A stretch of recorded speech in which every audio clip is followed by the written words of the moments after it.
Halo Gadgeters, Hadi di sini dan ini adalah Xiaomi Band 6 dan Xiaomi Band 7. Tahu nggak apa persamaan Arya dan Wilgos? Kedua-duanya sama-sama sehari-hari pakai Xiaomi Band 6. Terus perbedaannya apa?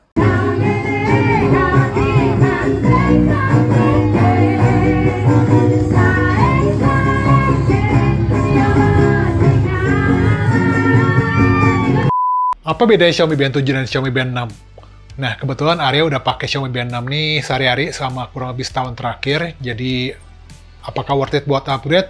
Yuk kita simak pendapatnya Arya. Ya, kalau ngomongin soal harga, Mi Band 7 ini tuh cukup spesial ya. Karena dia tuh nggak ngikutin pola harga yang biasa dipakai di Mi Band seri yang sebelumnya. Yang biasanya main di harga 450 sampai 500 ribu. Yes, Mi Band 7 ini tuh jadi Mi Band pertama yang dijual di harga lebih dari 500 ribu. Tepatnya 699 ribu, alias sekitar 200 ribu lebih mahal dari Mi Band 6. Nah, dengan kenaikan harga yang bisa dibilang cukup signifikan ini, ternyata dari segi desain nggak banyak perubahan ya. Alias masih pakai cetakan desain yang kurang lebih masih mirip dengan Mi Band 6. Desain ala-ala Mi Band kan kayak gini-gini aja ya, yaitu bentuknya kapsul dan cuma dikasih strap karet. Ya, perbedaan yang paling kelihatan itu memang di ukuran layar, yang tadinya 1,56 inch jadi 1,62 inch.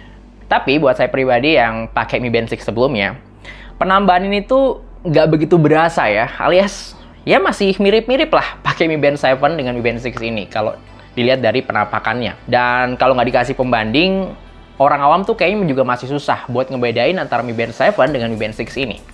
Contohnya pas kemarin tuh saya posting di Instagram Stories foto Mi Band 7 dengan Mi Band 6, masih ada loh orang yang kurang bisa ngenalin seri Mi Band terbaru ini.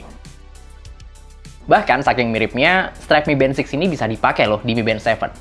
Ya nggak 100% presisi sih, tapi kalau Anda tuh punya banyak stok strap Mi Band 6, ini bisa dipakai di Mi Band 7. Nah, sebenarnya selain ukuran layar dan band yang lebih besar, ada beberapa hal baru di Mi Band 7 ini yang sebelumnya itu nggak ada di Mi Band 6. Nah, pembaruan ini tuh lebih berasa di peningkatan softwarenya sih.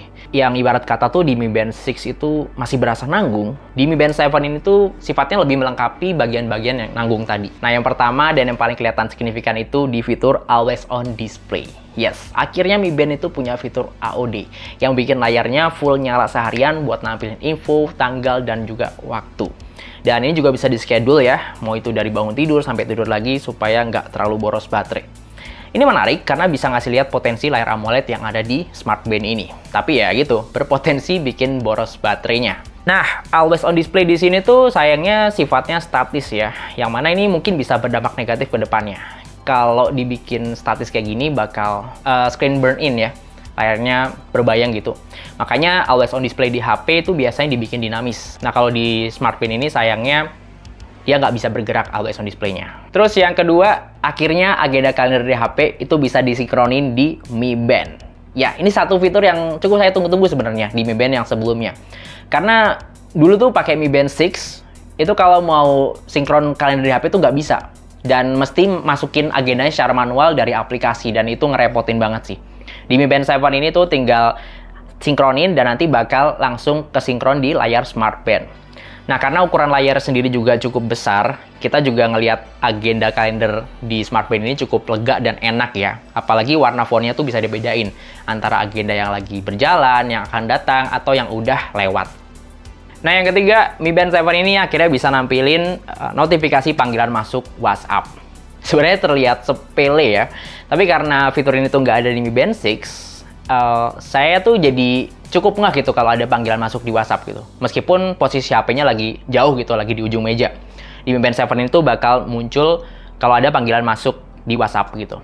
Cuma secara tampilan memang nggak separipurna tampilan panggilan masuk yang reguler ya, alias nggak ada icon teleponnya dan nggak ada action apapun yang bisa dilakukan dari Smart Band-nya. Jadi cuma sekedar tulisan panggilan masuk aja. Tapi ya itu cukup bisa ngasih reminder sih kalau ada panggilan masuk WhatsApp yang cukup urgent. Terus buat yang sering nanya, Mi Band itu bisa dipakai buat ngebales pesan langsung nggak sih dari Smart Band-nya? Nah, ini kejawab di Mi Band 7. Yep, di sini tuh ada fitur yang namanya Quick Reply buat ngebalas pesan langsung baik itu dari SMS ataupun WhatsApp. Cuma ya ngebalasnya tuh bukan dengan ngetik dari smartband ya, karena ya nggak mungkin gitu, ukuran layarnya tuh kecil. Tapi dengan text template yang bisa disinkronin dari aplikasinya. Nah, dari aplikasi Zepp Live, itu Anda bisa ngotak-ngatik text template-nya atau buat nambahin maksimal 140 karakter. Dan kalau muncul notifikasinya tinggal klik quick reply aja buat ngebales pesannya langsung. Cuma ini konteksnya lebih untuk kondisi yang darurat gitu ya. Kayak misalnya pas lagi rapat atau lagi di jalan.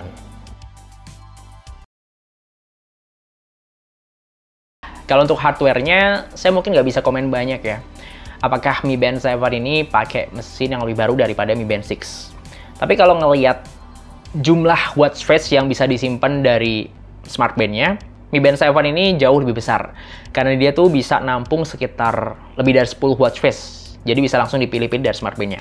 Kalau di Mi Band 6 ini tuh cuma terbatas di 6 watch face aja. Terus waktu itu kan saya juga main di komunitas Mi Band ya. Dan ternyata Mi Band 7 ini tuh memungkinkan buat install aplikasi dan juga game dari pihak ketiga. Kayak misalnya game Dino-nya Google Chrome ataupun game Flappy Bird.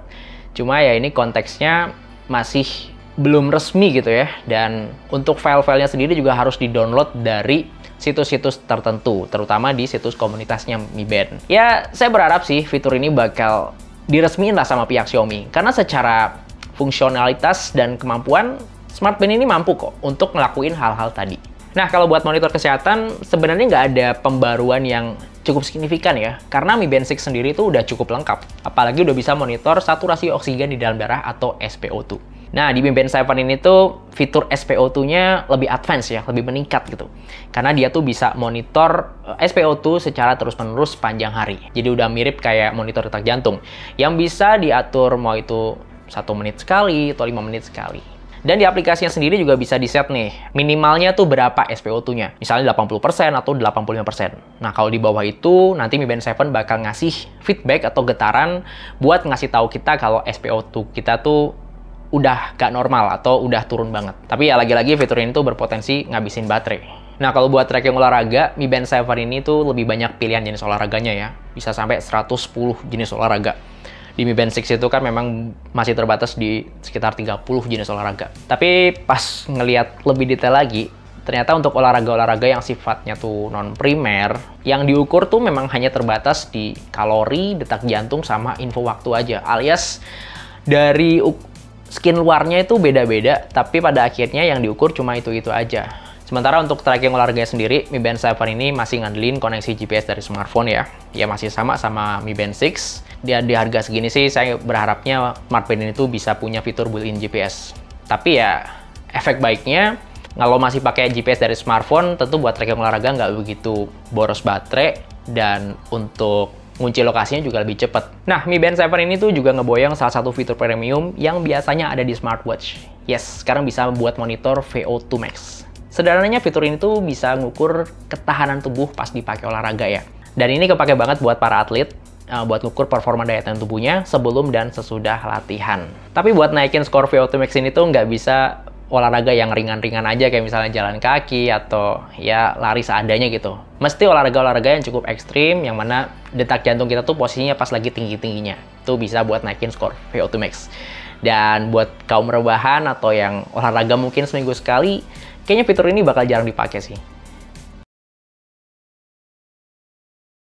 Kalau dilihat kapasitas baterai memang ada peningkatan ya, dari yang tadinya 125 mAh naik jadi 180 mAh. Tapi kalau untuk daya tahan baterainya sih relatif, dan ini tergantung sama penggunaan masing-masing. Kalau versi saya, itu notifikasi chat dan getarnya tuh aktif.